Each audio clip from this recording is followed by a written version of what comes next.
এই শোনো, তুমি কিন্তু নিজের খেয়াল রেখো, আমি কিন্তু 2 বছর পর আসবো। ঠিক আছে, তুমি সাবধানে যাবে আর নিজের খেয়াল রাখবে। ঠিক আছে।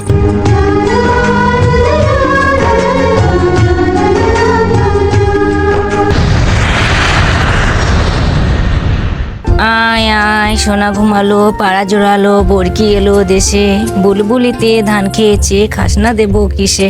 আয় আয় আয় আয় আয়। সুমনা, তোমার কোলে কে? এ কার বাচ্চা নিয়ে বসে আছো তুমি? কার বাচ্চা মানে? আমারও বাচ্চা। এই, আমি তো 2 বছর বাইরে ছিলাম, তাহলে কার বাচ্চা? আমার এত বড় সর্বনাশটা কে করলো গো? নিশ্চয় আমার বন্ধু করেছে। তুমি সত্যি করে বলো তো, আমার কোন বন্ধু করেছে? পল্টু, ঝোলটু, তাহলে মন্টু? তাহলে কে করেছে তুমি বলো। কেন? তোমার বন্ধু থাকতে পারে, আমার বন্ধু থাকতে পারে না?